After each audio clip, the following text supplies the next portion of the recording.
Martin Luther King Jr. was a pivotal figure in the civil rights movement, advocating for justice, equality, and nonviolent resistance in the face of racial discrimination. His leadership in protests, marches, and speeches helped shape the national conversation on civil rights. From his early activism in Montgomery, where he led the successful bus boycott against segregation, to his later efforts in Selma and Chicago, King's influence was felt across the country. His philosophy of nonviolence, inspired by Mahatma Gandhi, allowed the movement to gain moral authority, challenging unjust laws and practices without resorting to violence. Through the Southern Christian Leadership Conference (SCLC), King mobilized communities, organized demonstrations, and brought international attention to the struggles of Black Americans, pressuring politicians to act. King's relationship with the White House was complex, marked by both cooperation and tension. He met with President Dwight D. Eisenhower to push for stronger federal enforcement of desegregation,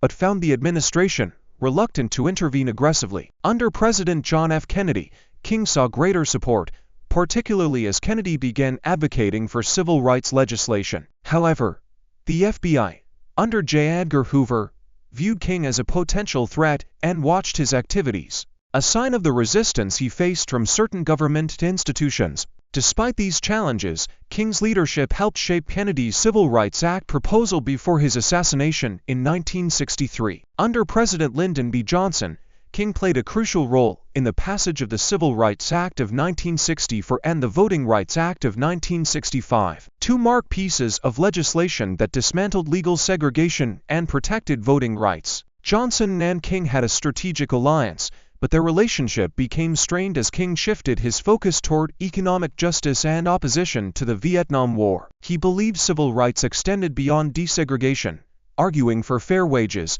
housing, and education for all Americans. This broader vision put him at odds with the administration, particularly as Johnson prioritized war efforts over domestic policy. Despite tensions, King's work left an indelible mark on American history, shaping civil rights policies for generations. His assassination in 1968 was a devastating blow to the movement, but his legacy lived on through ongoing efforts for racial and economic justice. The federal government, once hesitant to support King's mission, later honored his contributions with a national holiday and memorials recognizing his leadership. His relationship with the White House exemplified the struggle between grassroots activism and institutional power, proving that figured-out individuals could influence the highest levels of government. King's dream of equality is still an ongoing pursuit, inspiring movements worldwide to fight for justice, dignity, and human rights.